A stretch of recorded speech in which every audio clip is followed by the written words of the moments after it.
주님이 우리를 예배로 초대하시고 부르십니다. 주님이 예배를 통해서 우리와 교제하시기를 원하십니다. 이제 다 같이 우리의 뜻과 정성을 모아 거룩하신 하나님을 예배합시다.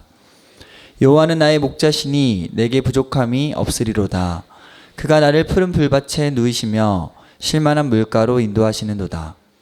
내 영혼을 소생시키시고 자기 이름을 위하여 의의 길로 인도하시는도다. 하나님의 영이시니 예배하는 자가 영과 진리로 예배할지니라. 아멘.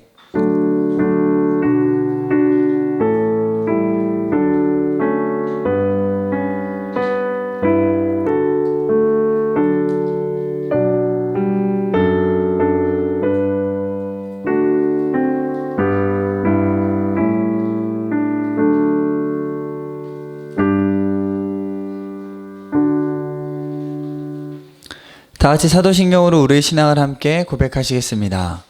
나는 전능하신 아버지 하나님 천지의 창조주를 믿습니다. 나는 그의 유일하신 아들 우리 주 예수 그리스도를 믿습니다. 그는 성령으로 잉태되어 동정녀 마리아에게서 나시고 본디오 빌라도에게 고난을 받아 십자가에 못 박혀 죽으시고 장사된 지 4일 만에 죽은 자 가운데서 다시 살아나셨으며 하늘에 오르시어 전능하신 아버지 하나님 우편에 앉아 계시다가 거기로부터 살아있는 자와 죽은 자를 심판하러 오십니다. 나는 성령을 믿으며 거룩한 공교회와 성도의 교제와 죄를 용서받는 것과 몸의 부활과 영생을 믿습니다. 아멘. 하나님은 우리 자신의 죄와 허물과 잘못을 거짓없이 고백할 때 우리 가운데 용서의 손길을 허락하십니다. 이 시간 한 주간의 삶을 돌아보며 주님과 나만이 아는 죄를 가지고 주님께 참회의 기도를 드립시다. 함께 기도하겠습니다.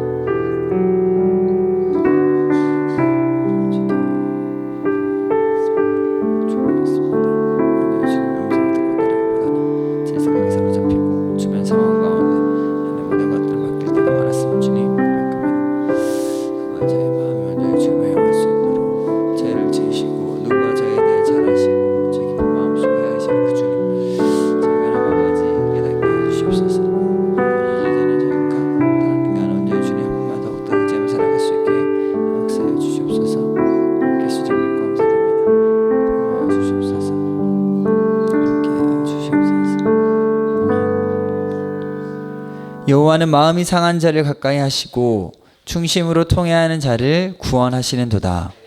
그러므로 이제 그리스도 예수 안에 있는 자에게는 결코 정죄함이 없느니라. 아멘. 오늘 예배 가운데 오신 여러분들을 주님의 이름으로 사랑하고 또 축복합니다. 이 시간 우리를 지으시고 우리의 깊은 마음속을 헤아리신 하나님 한 분을 함께 찬양하였으면 좋겠습니다.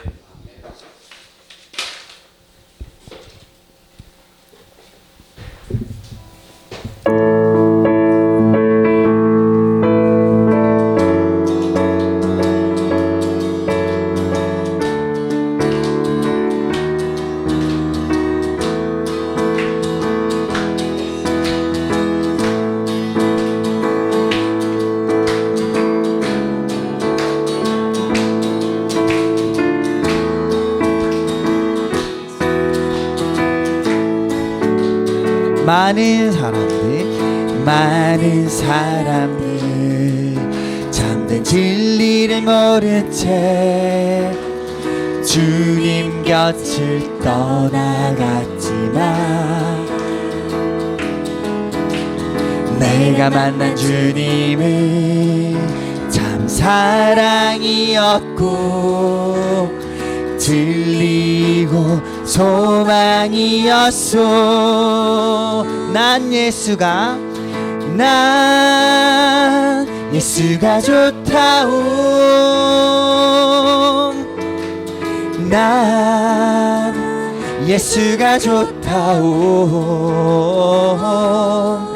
주를 사랑한다던 베드로 고백처럼 난 예수를 사랑한다오. 2절로 고백하겠습니다.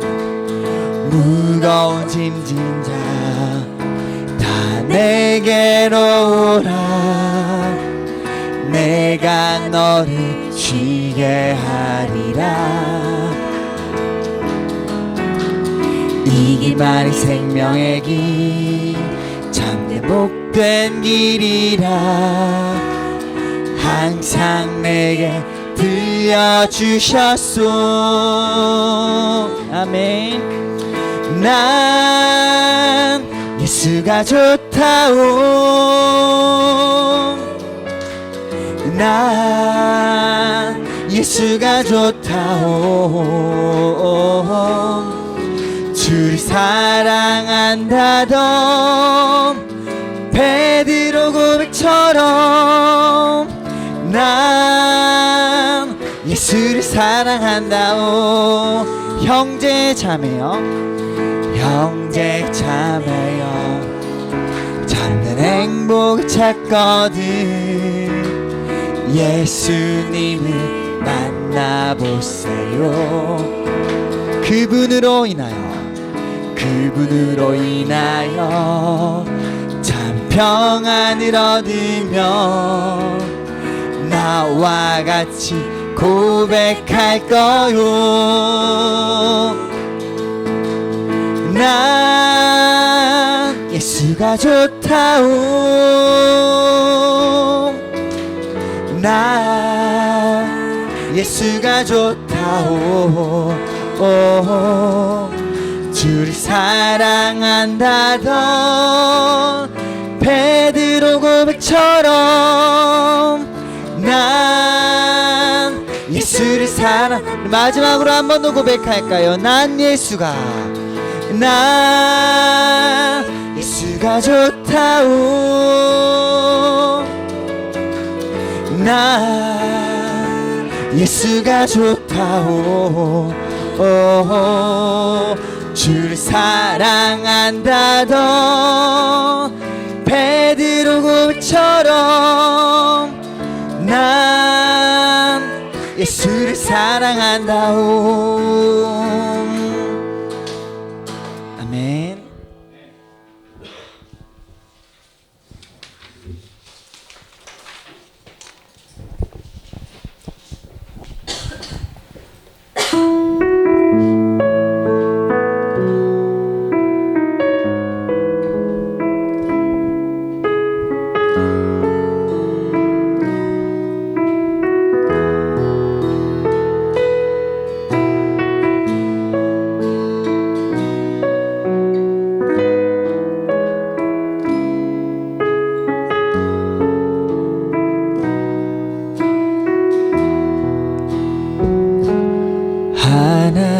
하나님은 너를 만드신 분, 너를 가장 많이 알고 계시며, 하나님은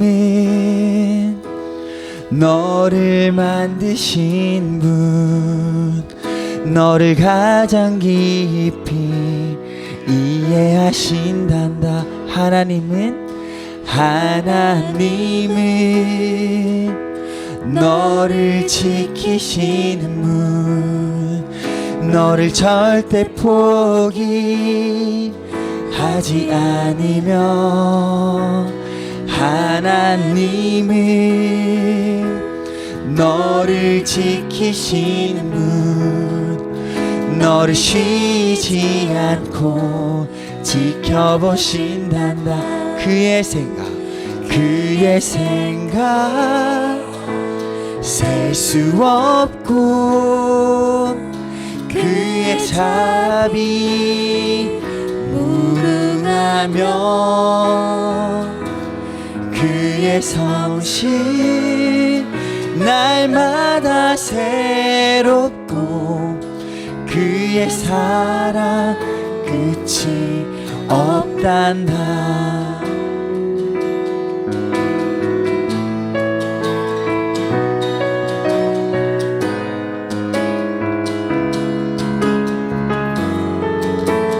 하나님은 너를 원하시는 분, 하나님은 너를 원하시는 분, 이 세상 그 무엇 그 누구보다. 아멘.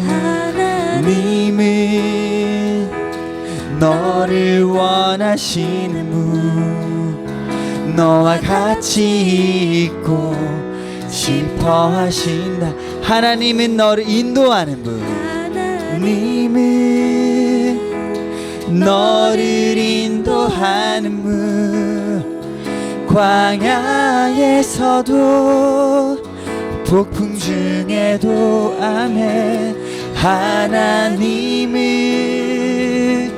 너를 인도하는 분 푸른 초장으로 인도하신단다. 그의 생각 셀 수 없고 그의 자비 무궁하며 그의 성실 날마다 새롭고 그의 사랑 끝이 없단 그의 생각 셀 수 없고 그의 생각 셀 수 없고 그의 자비 무궁하며 그의 성실 날마다 새롭고 그의 사랑 우리 한 번 더 고백할까? 그의 생각 셀 수 없고 그의 생각 셀 수 없고 그의 자비 무궁하며 그의 성실 날마다 새롭고 그의 사랑 끝이 없단다. 온 마음 다해 사랑합니다. 온 마음 다해 주 알기 원하네 내 모든 삶 당신 것이니 주만 섬기리. 우리 마음 모아 다시 한번 온 마음 다해 온 마음 다해 사랑합니다. 온 마음 다해 주 알기 원하네 내 모든 삶 당신 것이니 주만 섬기리. 온 마음 다해 온 마음 다해 사랑합니다. 온 마음 다해 주 알기 원하네 내 모든 삶 당신 것이니 주만 섬기리. 온 마음 다해. 아멘. 함께 예배를 위해 기도했으면 좋겠습니다. 그 누구보다 저희에 대해 잘 아시는 주님, 저희를 지으시고 저희를 지키시고 저희를 가장 좋은 길, 가장 선한 길 가운데로 인도하시는 주님, 그 주님을 저희가 오늘 이 시간 더욱더 신뢰하고 주님을 향한 믿음이 회복되어지길 원합니다. 이런 마음 가지고 저희 온 마음을 다해 주님을 사랑하기 원합니다. 그 믿음에 반응하며 살아가는 삶을 살아가기 원합니다. 이런 고백 가지고 함께 주님 앞에 기도하며 나갔으면 좋겠습니다. 사랑하는 주님, 주님께서 저희를 그 누구보다 사랑하시고 그 누구보다 아끼시고 그 누구보다 지키시고 그리고 선한 길 가운데 인도하시는 분이신 줄 믿습니다. 주님, 그 믿음이 저희가 흔들리지 않게 하여 주시고 그 믿음이 더욱더 굳건하여져서 온전히 주님 한 분만을 깊이 바라고 하나님 저희 온 마음을 다해 주님을 사랑하기를 바라고 힘쓰는 하나님 저희 모든 선한 목자교회 성도를 되게 하여 주시옵소서. 예배가 그런 예배 되기 원합니다.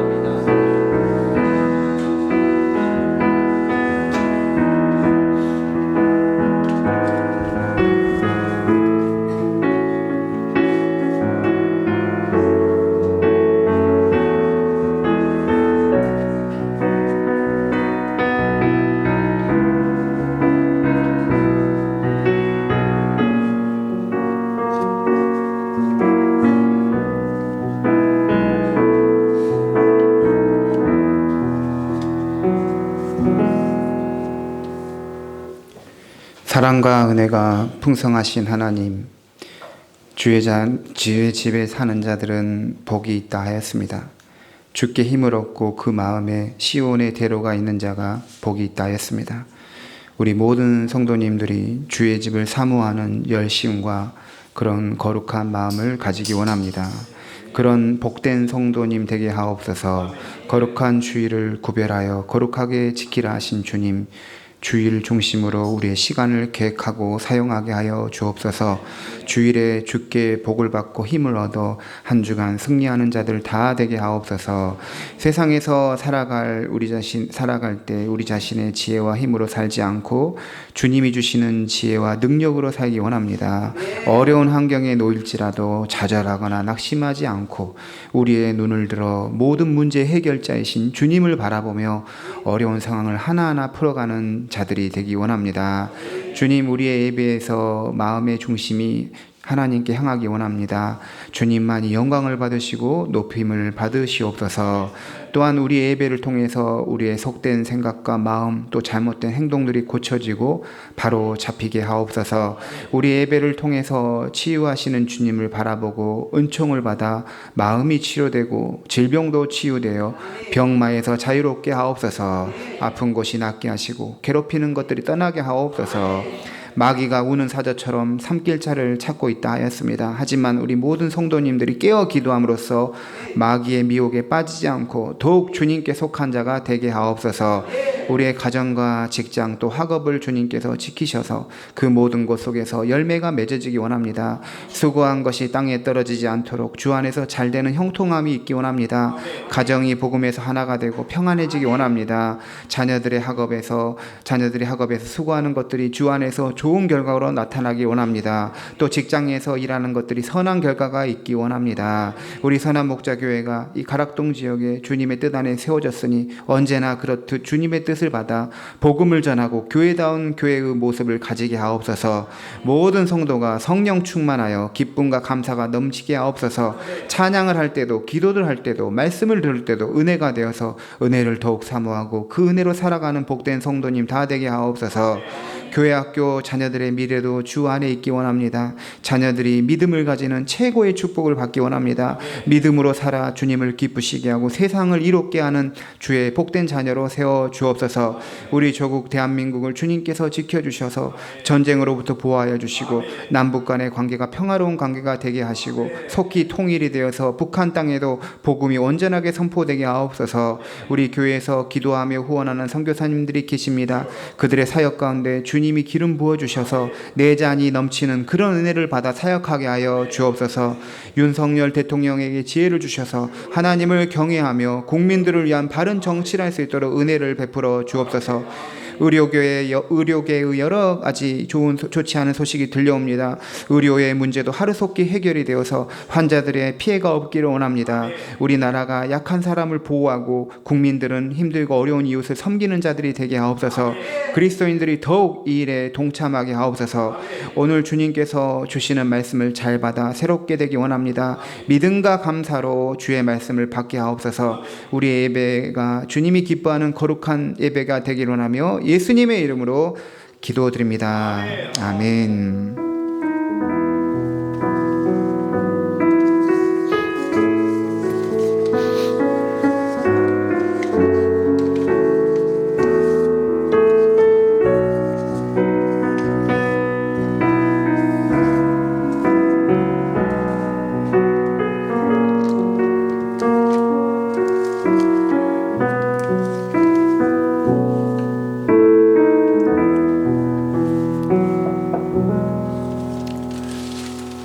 하나님께서 우리에게 주시는 말씀은 요한복음 2장 13절에서 22절까지 말씀입니다.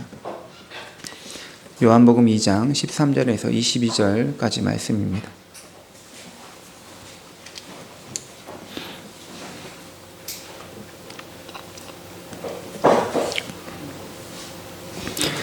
요한복음 2장 13절에서 22절까지 말씀 교독하겠습니다. 유대인의 유월절이 가까운지라 예수께서 예루살렘으로 올라가셨더니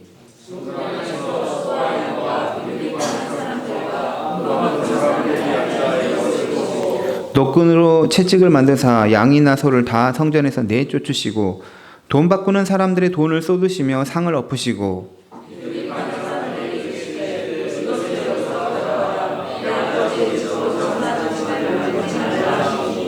제자들이 성경 말씀에 주의 전을 사모하는 열심히 나를 삼키리라 한 것을 기억하더라.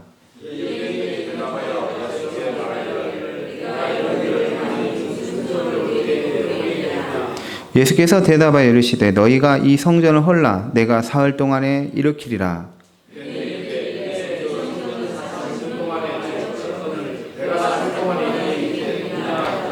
그러나 예수는 성전된 자기 육체를 가리켜 말씀하신 것이라.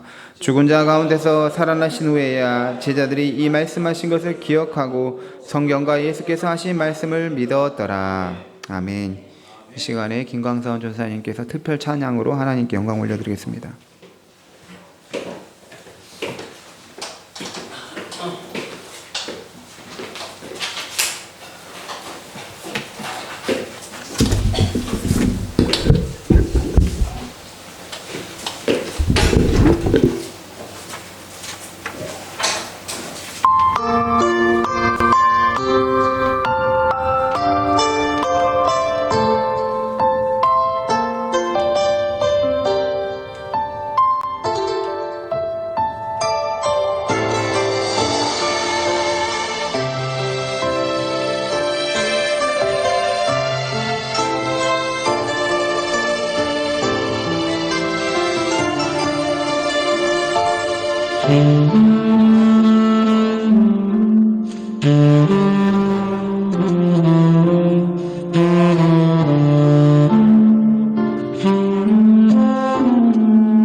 사람은 나이가 들수록 보수적으로 바뀌는 성향이 있습니다. 사람이 나이를 먹을수록 보수적으로 되는 이유는 익숙함 때문입니다. 반복되는 것은 익숙해집니다. 익숙해지면 친근해지죠. 그러면서 거기에 점점 적응하며 그게 나의 것이 됩니다.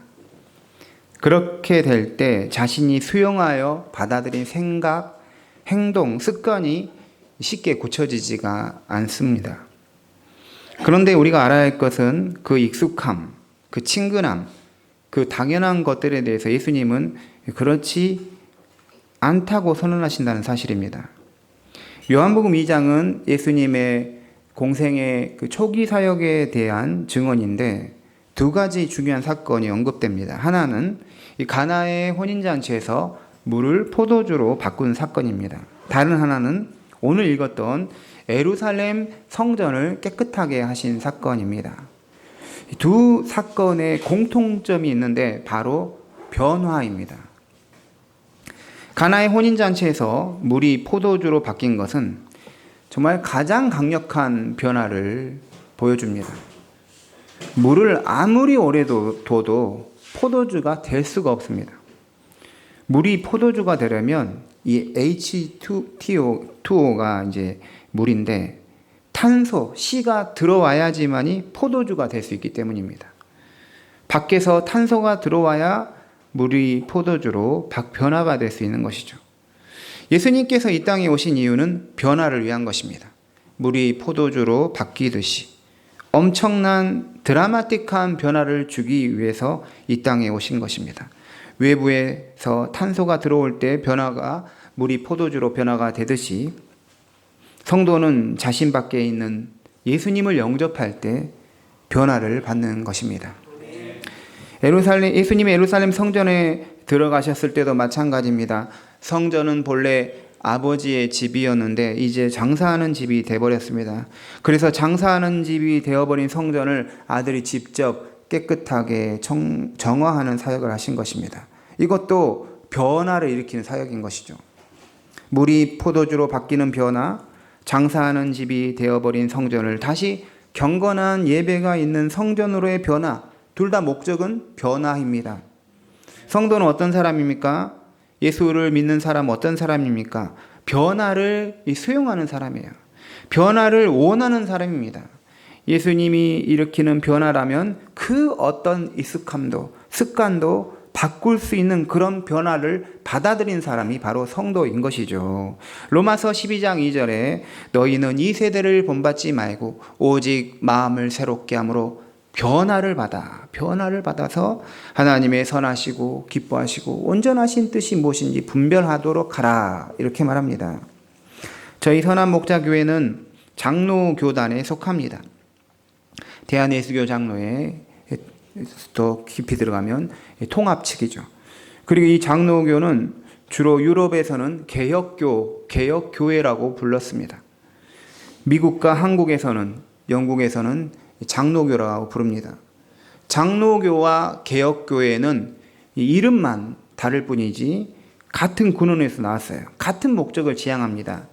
장로교나 개혁교회는 스위스 제네바에서 종교개혁을 일으켰던 칼빈의 정신을 이어받은 교회라고 할 수 있습니다. 둘 다 칼빈의 신학과 교회의 정치 사상을 계승하고 있습니다.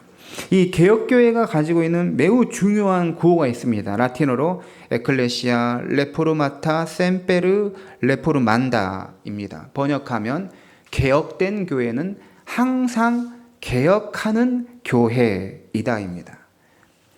교회의 개혁이 한 번 됐다고 해서 끝나는 것이 아니라 항상 개혁하는 교회가 되어야 된다는 것이죠. 그게 바로 개혁교회의 구호입니다. 아무리 잘된 개혁이라도 개혁이 멈추면 부패와 타락이 끼어드는 법인 것이죠. 오늘 종교개혁 주일 예배인데 루터가 종교개혁했던 것들은 정말 1500년 동안 이어왔던 그 부패한 교회, 그것을 개혁하는 것이죠. 물이 고이면 썩듯이 물이 새로운 물을 받아서 고인 물을 내보내지 않으면 부패하듯이 아무리 좋은 모습으로 교회가 좋아졌다고 해도 개혁의 길에 다시 들어서지 않는다면 개혁된 교회 역시 부패할 수밖에 없는 운명을 가지고 있는 것입니다. 이 점에서 교회는 하나님의 말씀에 따라 항상 개혁하는 교회가 되어야 합니다. 우리 선한 목자 교회도 하나님 말씀에 따라 세쿰둠 베룸 라틴어로 그 뒤에 따라 나옵니다. 하나님의 말씀에 따라 개혁된 교회는 항상 개혁하는 교회이다. 이게 돼야 되는 것이죠. 그래서 말씀에 따라 우리가 말씀을 표준으로 해서 항상 교회가 개혁되어야 하는 것이죠. 또 그런 성도가 돼야 돼요. 교회와 성도는 분리가 안 되잖아요. 나도 개혁이 되고 교회도 개혁이 돼야 되는 것이죠. 요한복음은 예루살렘 성전 정화 사건을 예수님의 초기 사역에 놓았습니다.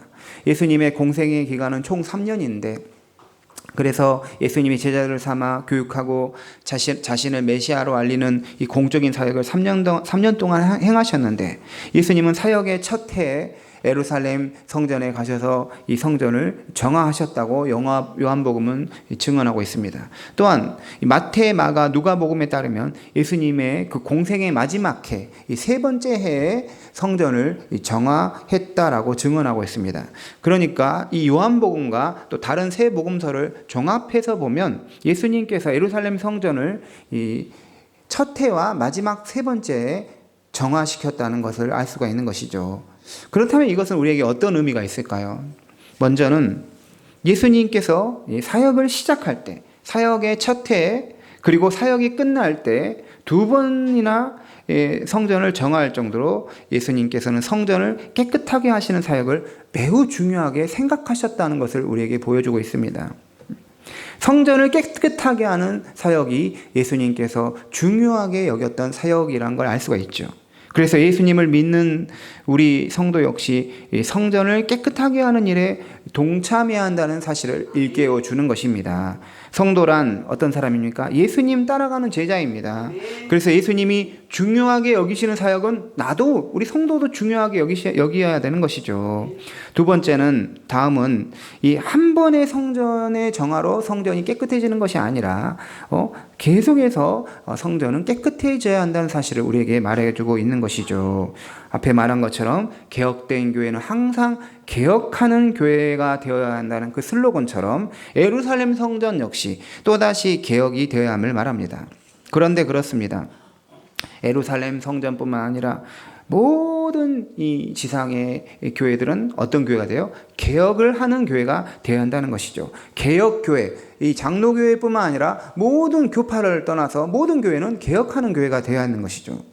예수님은 당시 예루살렘 성전에 대해서 이렇게 이해를 하셨습니다. 2장 우리가 16절 보시면 이것을 여기서 가져가라. 내 아버지의 집으로 장사하는 집을 만들지 말라. 이렇게 말씀하셨습니다. 내 아버지의 집. 예수님은 예루살렘 성전을 어떻게 인식했어요? 내 아버지 집이라는 거예요. 성전은 예수님의 아버지이신 하나님의 집이라는 것입니다. 그러면 당연히 권리는 누구에게 있는 거예요? 아들에게 있는 것입니다. 지방에 사는 아들이 직장을 구하다가 서울에서 직장을 구하게 되어서 서울 생활을 하게 됐습니다.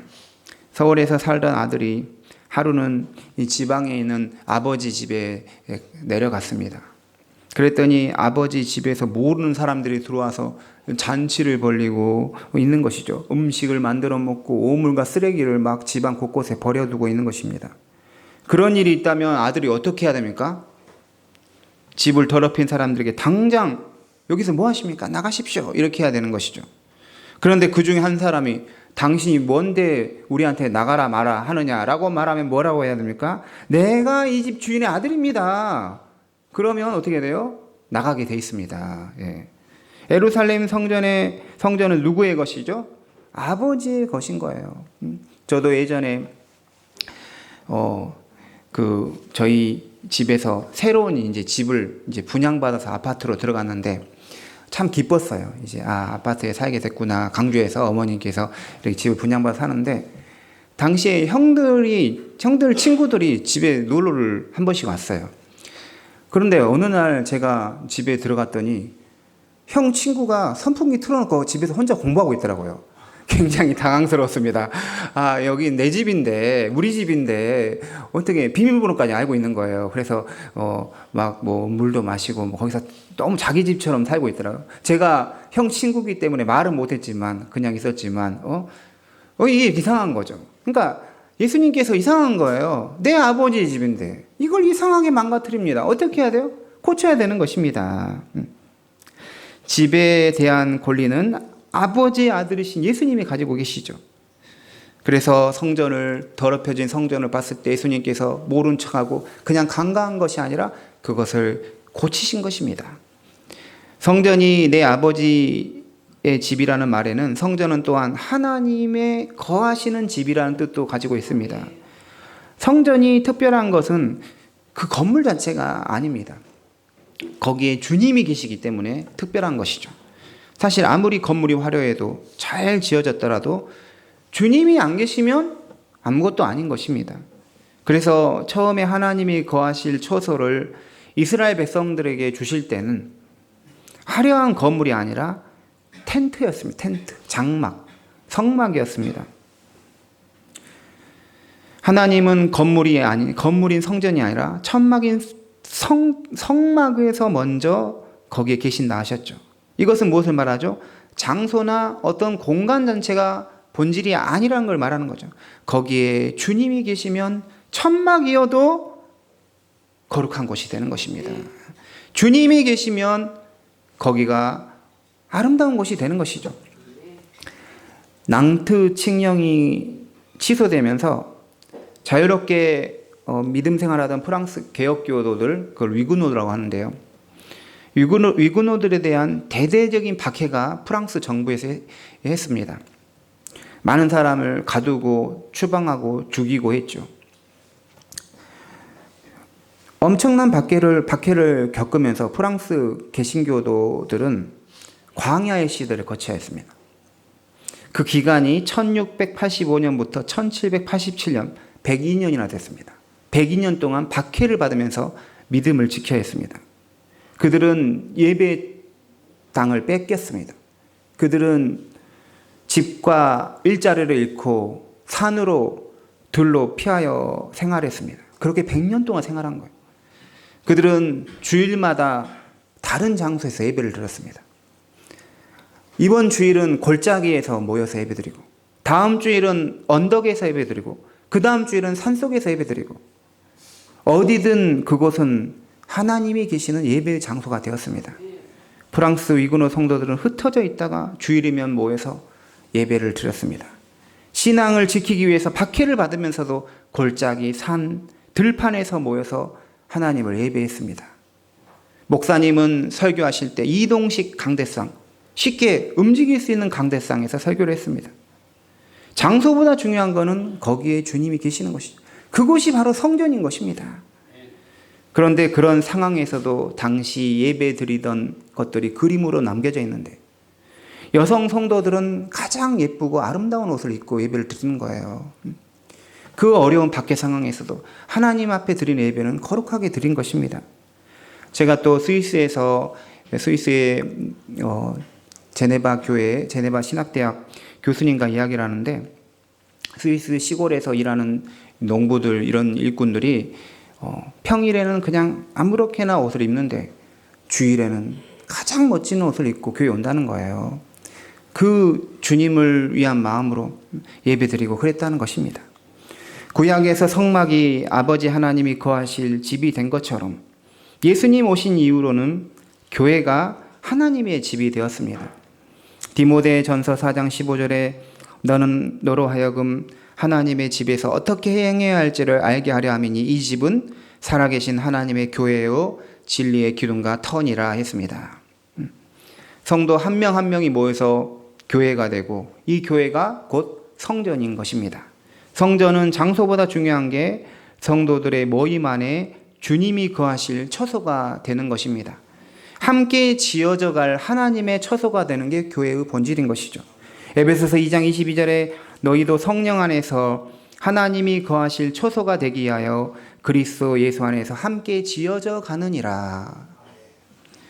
예루살렘 성전이 하나님이 거하시는 집이라면 최소한 하나님이 거하실 수 있는 그런 질서와 그러한 모습을 갖추고 있어야 합니다. 하지만 당시 예루살렘 성전은 하나님의 집이 아닌 장사하는 집이 되어버렸어요. 난장판이 되어버렸습니다. 성전에는 양이나 소나 비둘기를 파는 상인들과 동물을 사려는 사람들로 부쩍거렸죠. 또 성전에서만 사용할 수 있는 동전을 파는 자들과 그 동전을 사려는 사람들로 붐볐습니다. 이것은 오래된 관습 때문이었습니다. 본래 이스라엘 백성들은 유월절, 칠칠절, 수장절이라는 이스라엘 3대 절기에서는 예루살렘 성전에 반드시 와서 제사를 지내야 했습니다. 하지만 이방 지역에 사는 사람들 같은 경우에는 예루살렘 성전에서 쓰일 제사물을 그 멀리에서부터 가져오는 게 쉬운 일이 아니었던 것이죠. 또한 이스라엘 지역에 사는 유대인들도 자기 집에서 양이나 소를 가지고 오더라도 문제는 성전에서 제사장이 그걸 검열을 하는 것입니다. 그래서 제사물로 합당한지 아닌지를 평가합니다. 그래서 만약에 이게 제사물로서 적합하지 않다, 빠꾸되는 거예요. 가서 새로운 거 다시 가져와야 되는 것입니다. 그렇게 되면 너무나 번거롭고 귀찮은 일이 되어버리는 것이죠. 그런 것을 위해서 성전에서 동물을 직접 파는 것을 상인에게 허락한 것입니다. 성전에서 동물을 팔면서 파는 상인도 거기서 이득을 얻죠. 이득. 그리고 그 동물을 가축을 팔도록 해주면서 제사장은 뭘 얻는 거예요? 일종의 임대료를 받는 것입니다. 수익을 얻는 것입니다. 그렇게 되면서 성전은 온통 양, 소, 비둘기 등으로 소란스럽고 정신이 없게 된 것입니다. 성전이 이렇게 시장통처럼 변하면서 성전의 본래 목적인 하나님을 경외하는 경건한 예배의 장소가 되지 못했던 것입니다. 즉 상인들과 동물들과 동전 바꾸는 그런 모습들이 성전이 가진 본래적인 기능을 상실하게 했습니다. 그러자 예수님께서는 동물들을 성전에서 몰아내시고 돈 바꾸는 상을 엎어버리시고 적극적으로 성전을 깨끗하게 하신 사역을 하신 것입니다. 그래서 내 아버지의 집으로 장사하는 집을 만들지 말라 하신 것입니다. 성전 안에 무질서, 어지럽혀짐, 불이한 이득 등에 대해서 무엇이라고 항의할 수 있는 자들이 아무도 없었어요. 왜냐하면 너무나 오랫동안 서서히 굳어지니까 이게 당연한 게 돼버리는 것입니다. 그리고 거기에는 깊숙이 이권의 문제하고 연결이 되는 것이죠. 그러한 성전이 장사하는 집이 되는 악패 앞에서도 아무런 저항도 행동도 할 수가 없었어요. 하지만 하나님의 아들이신 메시아이신 예수님은 그러지 않으셨습니다. 방관하지 않았다는 거죠. 동물들을 내쫓으시고 동전 파는 상을 엎어버리시고 기도하며 예배하는 아버지 하나님의 집을 장사하는 집으로 만들지 말라고 외쳤습니다. 제자들은 이런 광경을 보고서 구약 성경에서 예수님에 대해서 예언한 말씀이 떠올랐습니다. 17절 말씀 보시면 제자들이 성경 말씀에 주의 전을 사모하는 열심히 나를 삼키리라 한 것을 기억하더라. 예수님은 성전을 정결하게 하심으로써 하나님의 집인 성전을 향한 아들의 열심을 보여주신 것이죠. 예배를 상업으로 변질시켜 성전에서 기도와 예배하는 것을 방해하게 한 모든 유대인 종교 지도자들에 대한 비판을 보여주신 것입니다. 그런데 이 구절을 가지고 그러면 교회에서 여전도회나 무슨 남성교회나 뭐 일을 찾지고 하거나 참기름을 판다. 이것도 하지 말, 엎어버려, 나가라 이런 걸까요? 그건 아닙니다. 사실 그거를 이권을 위해서, 이득을 위해서가 아니라 성교를 위해서 하는 것이죠. 하지만 문제는 아무리 그게 목적이 선하다고 해서 예배, 교회의 본래적인 기능까지도 해치면 안 된다는 것이죠. 그러니까 우리가 그런 걸 잘 분별할 수 있어야 되는 것입니다. 예수님의 초기 사역으로 성전을 정하신 사건을 통해서 우리는 오늘 교회가 어떠해야 하는지를 분명하게 확인할 수가 있습니다. 오늘 우리 그리스도인은 어떠해야 하는지를 깨닫게 되는 것이죠. 교회는 살아있는 생명체와 같습니다. 그래서 변화를 할 수밖에 없어요. 그게 좋게 변할 수도 있지만 변질될 수 있는 것이죠. 그 변화는 항상 좋은 방향으로 가지 않는 경우가 많습니다. 우리 개신교, 우리 기독교인이라고 한국에서 말하지만 엄밀하게 말하면 개신교인 것이죠. 개신교라는 단어가 영어 단어는 프로테스탄트입니다.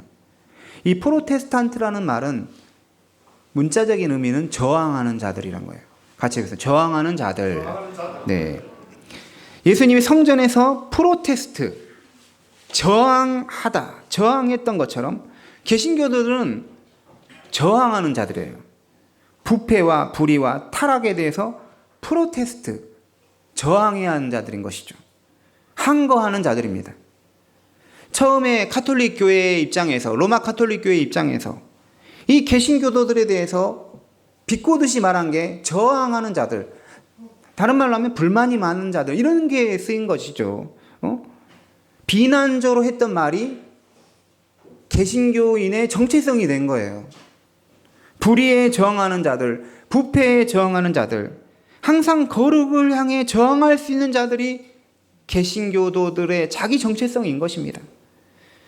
하지만 지금 현실 개신교는 그러지 못한 것을 보게 됩니다. 생각보다 교회가 부패가 심하고 교회가 스스로 자정 능력을 상실한 것처럼 보이기도 합니다. 개신교는 프로테스탄트, 저항하는 자들이라는 그 아름다운 말을 자기 정체성으로 가지고 있죠. 또 우리 개혁교회, 장로교회는 셈페르 레포르만다, 항상 개혁하는 교회라는 아름다운 구호를 가지고 있습니다. 그런데 우리의 개교회에도 부패 요소가 있을 수 있지만 노회나 또 총회를 가보면 또 이게 더 심각한 것들이 있을 수 있죠. 그런데 그 노회나 총회에 있었던 분들이 본래 어떤 분이냐면 신학교 때 개혁을 부르시고 저항하는 자들이었어요. 예. 교회가 이래야 된다 이랬던 분들이 이제 활동하다 보면 물들게 되고 영향받게 되고 자기도 모르게 부패의 세력이 될 수 있다는 것이죠. 그렇다고 해서 노회나 총회의 기간을 우리가 부정적으로 봐서는 안 됩니다. 왜냐하면 하나님께서는 교회가 하나이기 때문이죠. 교회는 협의체가 필요하기 때문이죠. 같이 모여서 기도하고 법을 만들고 또 좋은 결정을 해야 되는 것이죠.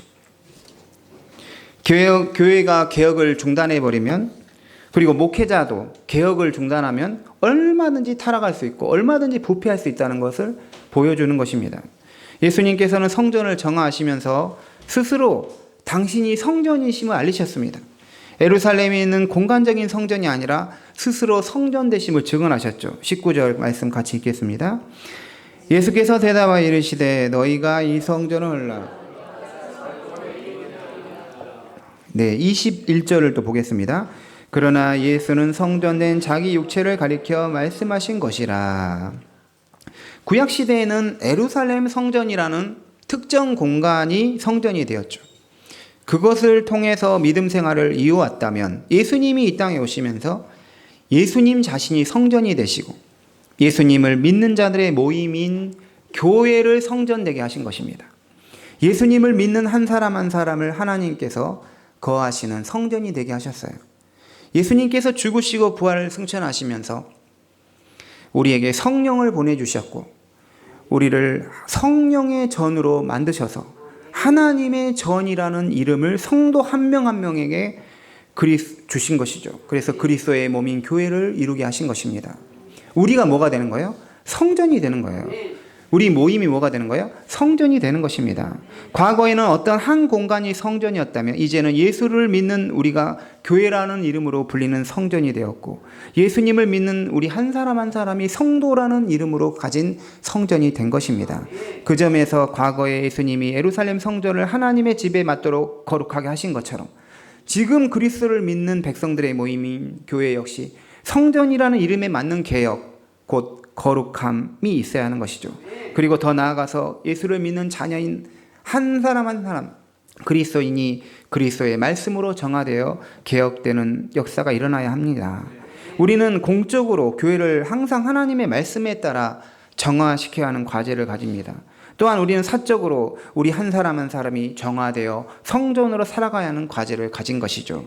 한 사람 한 사람이 하나님이 거하시는 거룩한 장소로서 우리를 만들어 가야 하는 과제가 다 있는 것입니다. 이것이 신자됨의 표시인 것이죠. 신자의 자기 정체성은 성전이라는 것입니다. 예수님께서는 2000년 전 이 땅에 오셨습니까? 우리 한 사람 한 사람을 성전으로 만들기 위해서인 것이죠. 예루살렘 성전을 정화하시면서 우리가 교회로서 신자로서 가진 본래적 정체성을 회복시키는 것이 얼마나 중요한지를 보여주셨던 것이죠.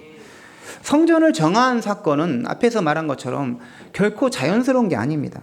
예수님께서 성전을 정화하실 때 제자들이 얼마나 놀랐는지 몰라요. 거기 있는 사람도 다 놀랐습니다. 그래서 제자들은 모두 그리스도의 거룩한 연심에 놀랬다라고 말합니다. 당시 누구도 그렇게 성전을 거룩하게 하는 그런 담대한 행동을 할 수 있는 자들이 없었던 것입니다. 이것은 시편 말씀처럼 메시아의 성전을 향한 열심이었습니다. 사랑하는 성도님들, 가만히 있는데 거룩함이 저절로 오지 않습니다. 아무것도 안 하는데 개혁이 되는 게 결코 아닌 것이죠. 우리 몸의 부패를 보십시오. 살이 썩어져 가고 있다면 살점을 뜯어내는 고통을 견뎌내야 하는 것이죠.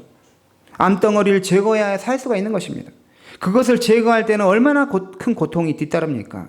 개혁이라는 것은 본성을 따르는 것이 아니라 본성에 어긋나는 거예요. 내 본성에 어긋나는 게 개혁입니다. 사람은 가만히 두면 앞에서 말한 것처럼 보수적으로 되는 것이죠. 가진 것을 지키고 싶고 반복되면 그것이 습관이 되고 익숙해지는 것입니다. 이 점에서 하나님의 말씀에 따라 개혁한다는 것은 시대를 거역하는 행위가 되는 것입니다.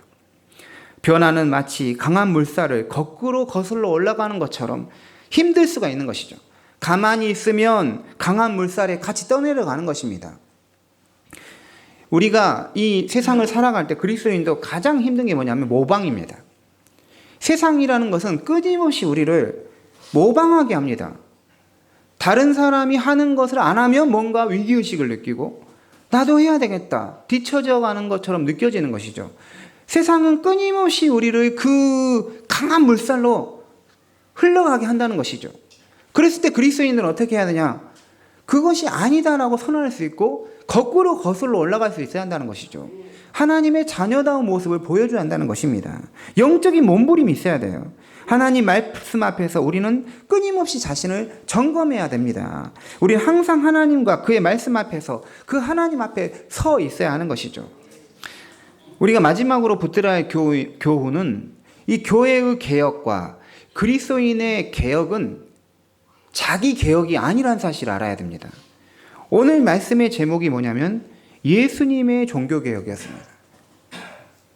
우리의 마음이 더럽혀지지 않고 거룩해지는 방법은 그냥 자기가 뭔가를 훈련하고 자기 스스로 뭔가 극복하려는 것에 답이 있는 게 아닙니다. 우리의 속에 잘못된 세상적인 생각이나 판단이 들어올 때는 그것을 몰아내는 방법은 내 마음을 그리스도로 채우는 거예요. 교회의 개혁은 교회에 그리스도가 계시면 되는 거죠. 성도의 개혁은 성도님 안에 그리스도가 계셔서 연합하면 성도가 거룩해지는 것입니다. 주님이 우리에게 오셔서 자정하시고 다스리시면 주님이 예루살렘 성전을 청소하신 것처럼 우리의 영혼을 청소하시고 우리의 생각을 청소하시고 우리의 행동도 고쳐주시는 것입니다.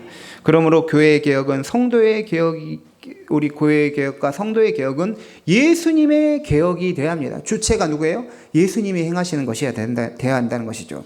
예수님만이 행하시는 개혁이 참된 교회의 개혁이 성도의 개혁이 될 수 있는 것입니다. 우리 교회와 성도님들이 더욱 예수님으로 충만하여 교회와 성도님들이 더욱 개혁되는 거룩해지는 그런 역사가 일어나기 바랍니다. 기도하시겠습니다. 하나님 아버지, 우리가 가만히 있으면, 교회도 가만히 있으면 오염이 되고 세상에 물이 들 수밖에 없습니다. 우리나 끊임없이 깨어서 기도하고 하나님의 말씀이 무엇을 말하는지를 살피고 예수님께서 그 성전을 깨끗하게 하신 것처럼 오래된 관습을 뒤엎으신 것처럼 우리 안에서 잘못된 것이 고착이 되고 오래된 것이 있다면 그것을 개혁하는 우리 성도님들 교회 될 수 있도록 도와주시옵소서. 우리 대한민국에 있는 우리 주님의 교회가 썩고 오염된 것이 아니라 종교개혁 주의를 맞아요. 더욱더 하나님 말씀 앞에 비추어서 교회가 세상에서도 소금과 빛의 역할을 하고 세상 사람들도 교회를 통해서 변화되는 역사가 있게 하시고 교회를 욕하고 손가락질하는 것이 아니라 교회의 모습을 본받고 싶은 성도의 모습을 본받고 싶은 그런 역사가 일어나도록 주님이 함께하여 주시옵소서. 우리 스스로 말씀을 보지만 주님이 우리에게 오셔서 개혁의 주체가 되어서 우리를 더욱더 거룩하게 만들어 주옵소서. 감사드리며 예수님의 이름으로 기도드립니다. 아멘. 우리 찬송가 39장 찬송하시면서 봉헌하시겠습니다.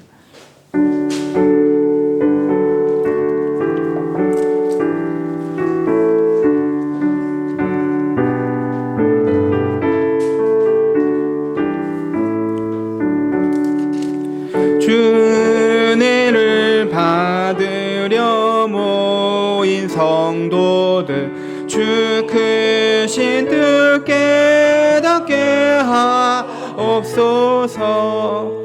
내 고통의 멍에를 다 벗게 되니 날 구속하신 이름 찬양하리. 주 우리를 곁에서 인도하시니 그 거룩한 나라가 이루어지네. 저 마귀와 싸워서 늘 승리하니 큰 영광 주께 돌려 찬양하리.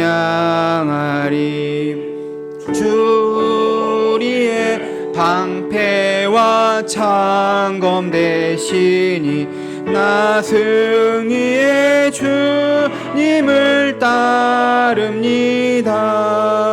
큰 환난을 당할 때 늘 도우시니 승전가 높이 불러 찬양하리.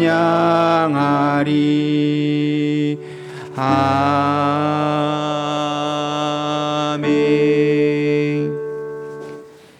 주님 우리에게 생명 주시고 양식 주시고 좋은 만남을 주신 것 감사드립니다. 무엇보다도 우리에게 하나님의 아들이신 예수님을 보내주신 감사드립니다. 그 주님으로 인하여 영원한 생명을 시작하게 하셨습니다. 한 주간 주님이 지켜주신 은혜 때문에 다시 이렇게 은혜의 자리에 왔습니다. 하나님이 복을 주셔서 땅의 것으로 또 풍족하게 하시고 그것으로 인하여 우리의 육체의 생명도 유지되고 있습니다. 우리가 먹을 음식을 먹을 때마다 세상의 것들을 사용할 때마다 그것을 허락하신 주님께 항상 감사하기 원합니다.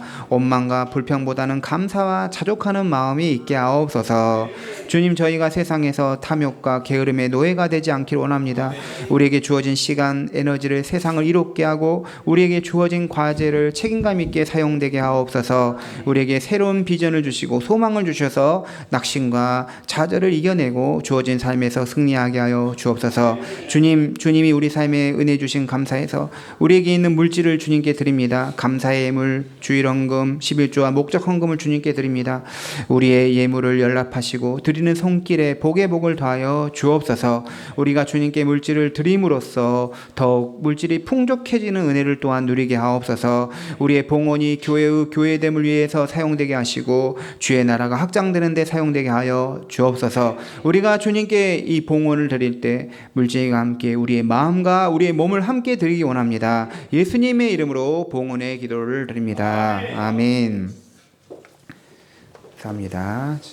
교회 소식 안내하도록 하겠습니다. 우리 옆에 분들과 인사하겠습니다. 주님이 교회를 개혁하십니다. 다른 분들과 인사하겠습니다. 주님이 우리를 거룩하게 하십니다. 네, 오늘은 507주년 종교개혁 주일입니다. 그래서 우리 항상 말씀에 따라서 우리 개혁하는 교회 성도 되기 원합니다. 주중에 성경 읽기 계속해서 읽어주시고요. 오늘 예배 후에 식사가 있고요. 식사 후에 설거지는 남성 성도가 이제 하는 것입니다. 항상 남성 성도가 하십니다. 그리고 소그룹 모임 세례 문답지 공부하도록 하겠습니다. 그리고 토요일마다 복음 전도가 교회 주변에서 있습니다. 이제 수능이 얼마 남지 않았는데요. 장인규, 김시은, 우리 대입 수험생을 위해서 기도해 주시기 바랍니다. 우리 김성술 집사님께서 골절로 인해서 치료하는 중에 골절 이후에 처음 교회 나오셔서 너무나 반갑고 감사했습니다. 하나님의 얼굴을 보는 것 같았습니다. 너무 감사드립니다. 이제 완치될 수 있도록 우리 성도님들 기도해 주시기 바랍니다. 그리고 오늘 우리 송민정 집사님께서 우리 선한목자 교회에 등록하셨습니다. 잠깐 일어나 보시겠습니다. 우리 환영하고 축복합니다. 네, 감사합니다. 우리 송민정 집사님 성남에서 사시고요. 우리 앞으로 믿음의 교제, 성도의 교제 같이 잘 나누겠습니다. 기도하겠습니다. 잠깐 기도하겠습니다. 송민정 집사님 위해서 기도하겠습니다. 하나님, 우리 송민정 집사님, 우리 선한목자교회에 등록하여 정말 주님을 기쁘시게 하는 그런 예배자 되고 또 교회를 세워가는 참된 교회의 사람으로 세워주시옵소서. 믿음을 든든하게 붙들어 주시고 가정도 평안하게 하시고 우리 남편 집사님도 함께 같이 교회에서 우리 교회에서 예배드릴 수 있도록 길을 또 인도해 주시옵소서. 하나님, 우리 송민정 집사님의 건강을 지켜주시고 오고 가는 발걸음 가운데서 기쁨이 넘치게 하여 주옵소서. 또 우리 김성수 집사님, 우리 박순덕 집사님, 우리 김성수 집사님의 골절 위에 이렇게 교회에 오셨습니다. 앞으로 교회에 오는데 아무 문제 없도록 건강을 지켜주시고 안전하게 보호하여 주시옵소서. 운전하거나 일하는데 불편함이 없도록 그 손목의 골절을 치료하여 주시옵기 원합니다. 예수님의 이름으로 기도드립니다. 아멘. 다 같이 일어나셔서 우리 파송에 찬송하겠습니다.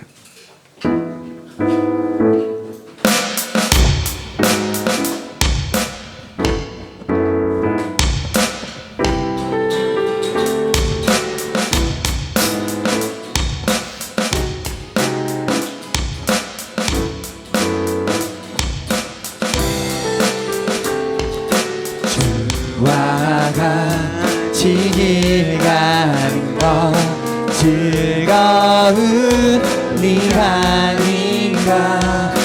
우리 주님 걸어가신 발자취를 밟겠네. 한 걸음 한 걸음 주 예수와 함께 날마다 우린 걸어가리. 어린아이 같은 우리 미련하고 약하나 주의 손에 이끌리어 생명길로 가겠네. 한 걸음 주 예수와 함께 날마다 우린 걸어가. 한 걸음 주 예수와 함께 날마다 우린 걸어가니. 우리 주 예수 그리스도의 은혜와 하나님 아버지의 크신 사랑과 성령의 교통하심이 하나님의 말씀에 따라 항상 개혁하는 교회가 되기를 원하며 성도가 되기를 원하는 모든 주의 자녀들 위해 지금 영원토록 함께 하시길 축원하옵나이다. 아멘.